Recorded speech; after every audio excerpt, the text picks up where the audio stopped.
Bago natin simulan ang ating video, nais ko munang magbigay ng taos-pusong pasasalamat sa inyong walang sawang pagsuporta at pagmamahal sa ating YouTube channel. Ang inyong patuloy na pagtangkilik at tiwala ay nagiging inspirasyon para sa amin upang patuloy na maghatid ng mga dekalidad na content. Salamat sa pagiging bahagi ng ating journey, at dahil sa inyo, patuloy tayong magtatagumpay. Bigla nilang namataan ang grupong pabalik, at hindi napigilan ni Yushan ang purihin si Yeching. Kahanga-hanga ka talaga, Captain Yeching, sabi niya. Gaya ng dati, idiniin niyang todo ang naging pagsisikap nito ngayon, na kahit hindi pa siya nakialam, tiyak na may iligtas pa rin ni Yeching ang lahat. Pagkatapos, hinarap ni Yushan si Sylves at malamig na nagbilin na huwag na siyang muling pumalpak. Umusok ang ilong ni Sylves habang nagrereklamo. Iginiit niyang malas lang talaga siya at sigurado raw na isinumpa siya ng kung sinong trash picker. Nang tuluyan ng magtipon ang lahat, sabay-sabay silang tumingin sa tuktok ng isang maliit na bundok. Napakunot ang noo ni Xiaofeng at nagtanong kung iyon ba ang katedral na binanggit ni Yushan. Iyon na nga, kumpirmang sagot ni Yushan, kasabay ng isang ngising may bahid ng misteryo. Dagdag pa niya, doon mismo isasagawa ang huling ritual. Walang nagsalita pa, tahimik silang nagsimulang maglakad patungo sa katedral. Paglapit nila, pumasok sila sa hindi pa tapos na gusali, isang katedral na nilalamon ng mabigat at nakapipigil hiningang katahimikan, na parabang may matang nagmamasid mula sa bawat anino. Pinangunahan sila ni Yushan, habang tahimik na sumusunod sa likuran ng kanyang mga kagrupo. Pagdating nila sa gitna ng katedral, nagsalita siya, ipinahayag na sa lugar na iyon nakatago ang pinakamakapangyarihang artifact, isang relikyang kayang linisin ang lahat ng sumpa at baligtarin ang anumang anomalya. Habang nagsasalita si Yushan, maingat na pinagmamasdan ni Yeching ang paligid, sinusuri ang bawat sulok at anino, worry may hinahanap na hindi kanais-nais. Bigla, lumitaw ang bone book na ikinwento ni Yushan kanina. Noong nasa labas pa lamang sila ng abis, tila kusang sumulpat mula sa kawalan, kasabay ng malamig na pagyanig sa hangin. Si Sylves naman ay napatingin-tingin sa paligid at napansin ang 11 tuyong kalansay na nakakalat sa sahig. Napakunot ang kanyang noo habang nagtatanong kung ano ang ibig sabihin ng tanawing iyon, mga butong tila naiwan doon sa loob ng maraming siglo. Sa huli, hinarap niya ang kapitan at diretsahang tinanong kung dinala ba sila sa isang katedral na wala namang laman kundi mga labi ng patay. Sa sandaling iyon, nagsimulang kumilos ng kakaiba si Yushan. Isang madilim na aura ang unti-unting bumalot sa kanyang katawan, lumalabas at humihila sa paligid na parang buhay, habang ang kanyang mga matay tahimik na nagmamasid. Mula sa likuran, malamig na nagsalita si Yeching. Dapat naisip ko na ito noon pa man. Lalong lumakas ang aura ni Yushan, at doon tuluyang nagliwanag ang hinala ni Yeching. Ang tanging nakaligtas sa 12 miyembrong elite squad, ang Raven, na sinasabi mo, ikaw mismo iyon, Yushan. Binigkas niya ang mga salitang iyon ng may seryoso at hindi matinag na ekspresyon, habang bumibigat ang tensyon sa loob ng katedral. Nanlaki ang mga mata ni Yujan, at napatanong siya kung ano ang ibig sabihin ng mga sinabi ni Yeching, habang nanatiling nakanganga ang kanyang bibig sa gulat.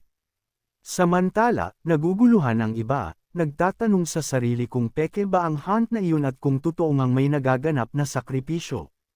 Sa gitna ng kanilang pag-aalinlangan, lumingon si Yushan sa kanila. Hindi na ito ang anyong kilala nila. Nakangisi siya, isang ngiting malamig at baluktot. Kahanga-hanga ito, wika niya. Sa isang iglap, nagbago ang kanyang anyo. Ang kanyang mga ngipin ay humaba at naging matutulis na parang sa isang halimaw. Ang kanyang buhok ay pumuti na tila sinipsip ang lahat ng kulay, at ang kanyang mga matay naging ganap na itim, walang bahid ng liwanag o awa. Sa puntong iyon, ipinakilala niya ang kanyang sarili bilang Raven. Ipinaliwanag ni Raven na mula pa sa simula, ang buong hunt ay isa lamang ritual, isang maingat na planadong seremonya upang kolektahin ang mga kaluluwa at tuluyang maisakatuparan ang kanyang layunin. Gayunpaman, hindi pa iyon sapat. Kailangan pa niya ng siyam na sariwang kaluluwa.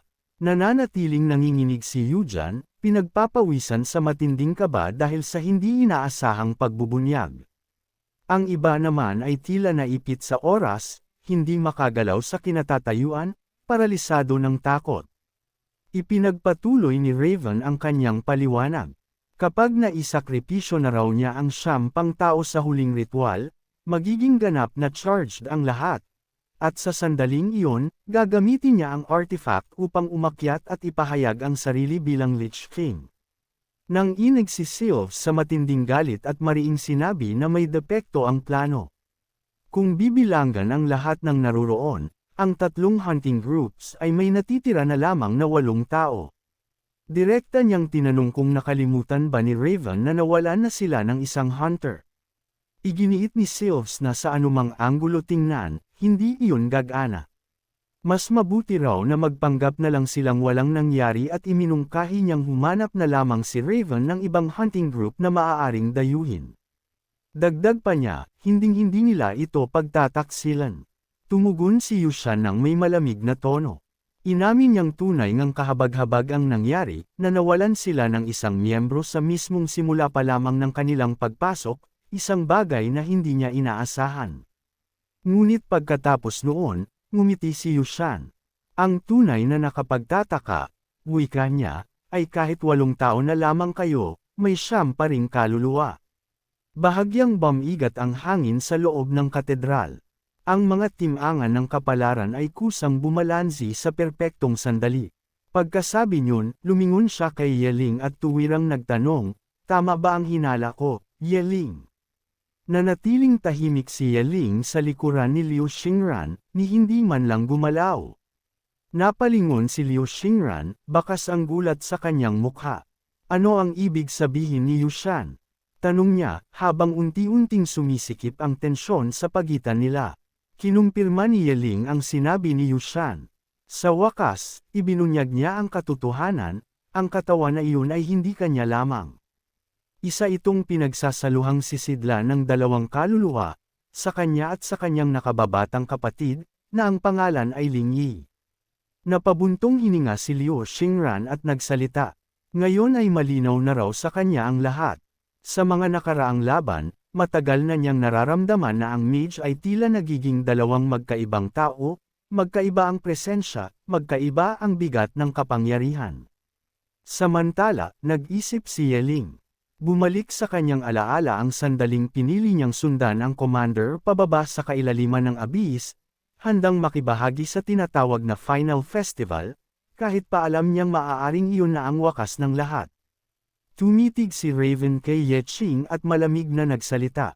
Ayon sa kanya, bawat isa sa kanilang mga kasamahan ay may itinatagong kahihiyan, mga lihim na mas piniling ibaon kaysa harapin. Napalingon si Yeqing kay Yeling, bakas ang gulat sa kanyang mukha. Ngunit hindi umurong si Yeling. Tahimik ngunit matatag siyang sumagot. Ang tanging hangarin niya, ani niya, ay gamitin ang kapangyarihan ng Final Festival upang paghiwalayin ang 2 kaluluwa at maibalik ng buo ang katawan sa kanyang kapatid. Wala raw siyang kailanman intensiyong angkinan o sakupin ang katawang iyon. At kung kayang linisin ng Final Festival ang lahat ng sumpa ng abyss, dagdag niya, dapat kasama na rin doon ang sumpa ko. Sa loob ng katedral, muling bumigat ang katahimikan, dala ng isang katotohanang matagal nang itinatago, at ngayon ay wala ng takas. Sumagi sa isip ni Yeqing ang isang malamig na conclusion. 2 kaluluwa na nakulong sa iisang katawan, tiyak na gawa iyon ng isang demonyo. Sa sandaling iyon, sumabog sa halakhak ang Raven. Mapanlit niyang tinanong kung paano raw nila akalain na magagawa nilang sirain ang final ritual, lalo na kung ang mga haadlang dito ay mga walang silbing basura lamang. Para sa kanya, ang lahat ng naruroon ay hindi hihigit sa panggatong, mga handang sunugin upang sindihan at buhayin ang seremonya. Kasabay ng kanyang mga salita, nagsimulang magbago ang anyo ni Xiaofeng. Ang kanyang presensya ay biglang bumigat, at ang hangin sa paligid niya ay tila umayon sa nagaganap na transformasyon. Hindi pa man humuhupa ang gulat ng lahat, sumunod na nagbago ang anyo ng priestess na kasama nila. Mula sa kanyang katawan ay pinalaya ang isang kakaibang enerhiya, hindi banal lamang, kundi may halong ibang puwersang hindi maipaliwanag. Nanlaki ang mga mata ni Yujan. Hindi niya napigil ang magtanong kung iyon ba ay shadow power, isang bagay na dapat ay imposible. Malinaw sa lahat na ang babae ay isang holy priestess. Ngunit tumawa ang priestess. Ipinaliwanag niyang siya ay pinagpala ng parehong liwanag at anino, isang divinely chosen priestess, isang nilalang na lumilitaw lamang isang beses sa bawat siglo. Sa kabila nito, galit na nagreklamo si Sylves. Kahit panaroon ang 3 hunting groups, iginiit niyang 3 tao lamang ang tunay na kayang lumaban, at sa harap ng isang nilalang tulad ng Raven, malinaw na hindi iyon sapat. Muling tumawa ang priestess at buong tapang na iginiit na kaya niyang labanan silang lahat ng mag-isa. Sa isang kisap mata, ginamit niya ang shadow power at naglunsad ng atake. Ngunit bago pa man tuluyang makabuo ang puwersa, madaling kinansela ni Yeching ang kanyang galaw, parang binura lamang ang isang walang saysay na pagsubok. Napahinto ang priestess, bakas ang matinding gulat sa kanyang mukha. Doon tuluyang nagsimulang mina si Yeching. Malamig ang kanyang tinig nang magtanong siya kung paano nila nagawang ituring ang kanyang mga kasamahan bilang panggatong lamang, mga bagay na pwedeng isakripisyo para maisakatuparan ang sarili nilang mga ambisyon. Tumugon ang Raven ng walang bahid ng pagsisisi. Tinanong niya kung ano pa raw bang silbi ang iniisip nilang mayroon sila, at kinwestiyon kung talagang naniniwala ang protagonista na isa siyang bayani. Para sa kanya, wala silang halaga kundi mga mapagmataas na langgam, mga nilalang na hindi kayang lumikha kahit ng pinakamaliit na alon laban sa paparating na baha.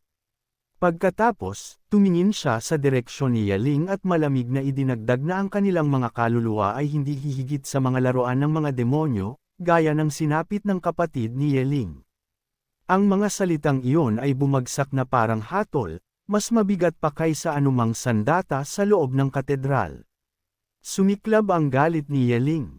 Sa isang iglap, nag-alab ang apoy sa kanyang mga palad habang umaalingaw-ngaw pa sa hangin ang mga salitang binitiwan ng Raven. Malamig niyang hinarap si Yeching at mapanuyang nagtanong kung tunay ba nitong pinaniwalaan na ang katawa-tawang grupo ng mga walang silbing hunters ay may kakayahang baguhin ang kahit ano. Para sa kanya, ang lahat raw ay mga kandilang nakapatong sa altar, at kapag sila'y namatay, wala man lang abo ang maiiwan. Inutusan niya silang maging masunurin at magsilbing nutrisyon para sa final festival, sapagkat iyon lamang, ayon sa kanya, ang tunay nilang halaga. Sa gitna ng tensyon, nagsalita si Yushan. Iniutos niya sa priestess at kay Xiaofeng na sila na ang bahala kina Sylves at Yujan, habang siya mismo ang haharap sa grupo ni Yeching.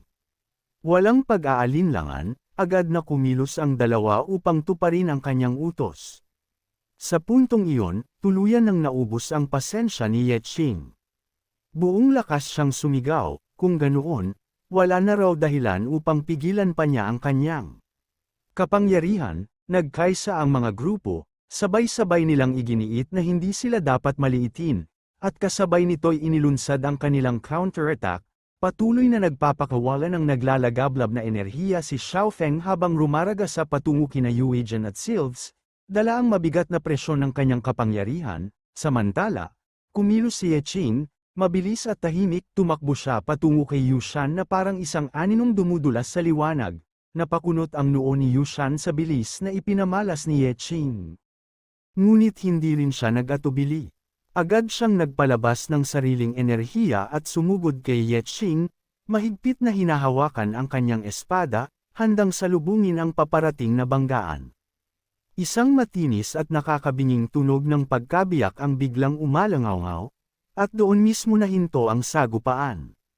Sa isang iglap, nabasag ang espada ng kalaban, tila salamin na hindi kinayang saluhin ang puwersang tumama rito. Nanlaki ang mga mata ng lahat. Napanganga si Xiaofeng, nanigas ang katawan, ni hindi magawang kumurap. Si Sylves ay tila nawala ng hininga, hindi makapaniwala sa kanyang nasaksihan. Si Liu Xingran ay halos mapa-atres, lantad ang gulat sa kanyang mukha. Si Yuja namay hindi makagalaw sa kinatatayuan, habang unti-unting tumutulo ang pawis sa kanyang noo. At sa loob lamang ng isang segundo, nakita nilang lumipad ang ulo ni Yushan sa hangin, umiikot bago bumagsak sa lupa ng may mapurol na tunog. Nakatayo si Yeching sa harapan, tahimik, nakatitig lamang sa ulong siya mismo ang pumutol. Wala siyang bakas ng pagod, ni galit, parang isa lamang itong natural na resulta.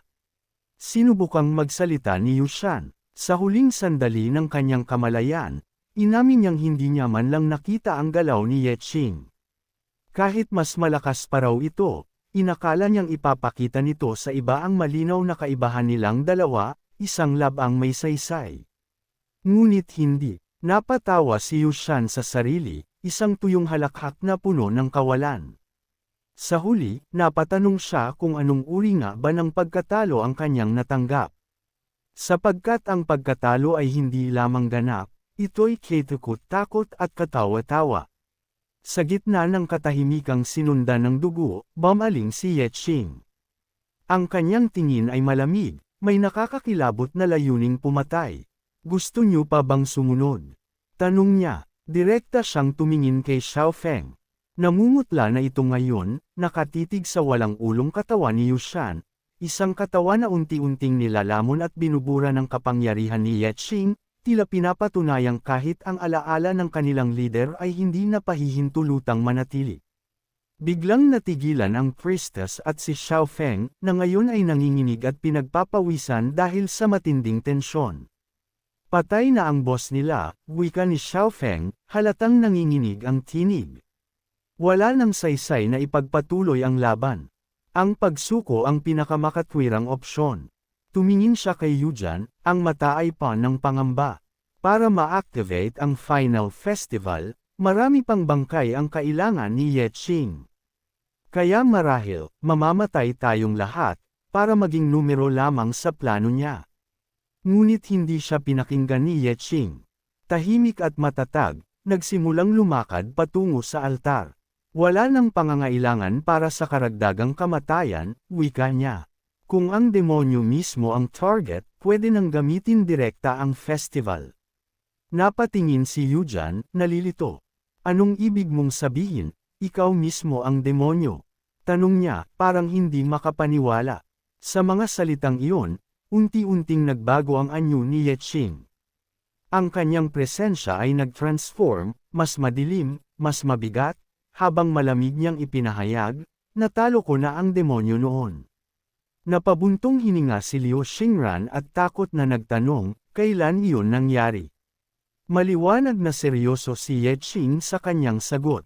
Ipinaliwanag niya na sa aksidente, natalo niya ang demonyo, at bilang kapalit, tinamaan siya ng pinakamatinding sumpa sa mundo. Isa lamang ang minuto ng buhay na natitira sa kanya ngayon. Sa lalong madaling panahon, dagdag niya, buburahin ako ng patakaran ng sumpa, at tanging ang kapangyarihan ng Final Festival ang makakatanggal nito. Tahimik ang lahat. Ang bigat ng sinabi ni Yeching ay bumalot sa katedral, mas mabigat pa kaysa anumang apoy o anino, at bawat isa'y ramdam ang malamig na kamay ng kapalaran na humahawak sa kanilang dibdib. Napuno ng luha ang mga mata ni Liu Xingran. Sa kanyang boses na nanginginig, wika niya, kung gagamitin mo ang Final Festival para iligtas ang sarili mo, magwawakas ang lahat. Napakalayo na ng narating natin. Ngumiti si Yeching. Unti-unti, bumalik ang kanyang anyo sa normal. Humingi siya ng paumanhin, tahimik ngunit matatag ang tinig, iyon nga ang orihinal na plano. Ngunit ang kapalaran, hindi sumusunod sa script. At kung may pagkakataon akong baguhin ang kapalaran ng sinuman. Tumigil siya sandali, tumingin kay Yeling. Pipiliin kong iligtas ka, narinig iyon, at napatingin si Yeling, lubos na nagulat. Napasigaw siya sa kanyang leader, halatang galit at nagtataka. Anong kabaliwan ang sinasabi mo? Ito ang ating tanging pagkakataon. Bakit ito sasayangin sa isang taong kasing walang halaga mo? Ngunit determinado si Yeching.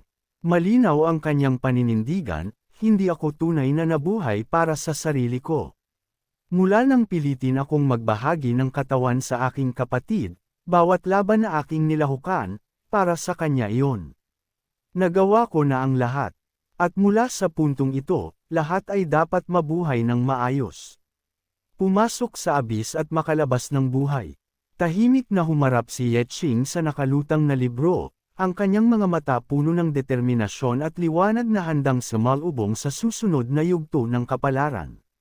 Nagsimulang umiyak si Liu Xingran, ang tinig niya'y sumisigaw sa galit at takot, "Hindi ko hahayaang gawin mo yan." Hinawakan ni Yeching ang aklat sa kanyang palad. Sa isang iglap, ang itim na enerhiya ay bumalot sa kanyang kamay, gumapang at kumakapit sa bawat galos ng kanyang balat, tila buhay na nilalang na sumusunod sa kanyang kalooban. "Pasensya na," wika niya, may bigat at pagdadalamati sa tinig, "ngunit sa pagkakataong ito, kailangan kong sirain ang aking pangako." Tumigil sandali, huminga siya, at nagpatuloy, "May isang bagay lamang akong nais hilingin, sa mga alaala na may iwan ko, nais kong ikaw, Liu Xingran, ang mag-alaga sa aking kapatid. Ikaw ang pinakapinagkakatiwalaan ko." Habang bumabalot ang itim na enerhiya sa kanyang katawan, nagsimulang magkabiyak ang kanyang mukha, unti-unting naglalantad ng puwersang hindi maipaliwanag. Mabilis niyang sinimulan ang invocation. "Sa pangalan ng sumpa ni Yeling, bumangon ka, demonyo." Biglang sumalubong ang walang hanggan, at tila nilamon siya ng void mismo. Ang kanyang katawan ay naglaho sa isang iglap, ang naiwan lamang ay ang kanyang boses, umaalingaw sa buong katedral, "Nakikinig kay Yeling, lumakad ka, silipin ang mundong dapat sana'y iyo." Isang mundo ng kalayaan. Naiwan silang lahat na nakatingin, tulala, habang bumabalot ang katahimikan sa katedral, at ang biglaang pangyayari ay nag-iwan ng walang muwang sa bawat isa. Pagkaraan ng ilang sandali, sa dapit hapon sa isang sementeryo, nagtipon ang pangunahing grupo ng mga tauhan. Tahimik nilang pinag-usapan ang nangyari. Talagang makasarili si Yeching, wika ng isa. Upang hindi lang maging target ng World Guild ang Scavenger faction, pinili niyang umiwas muna.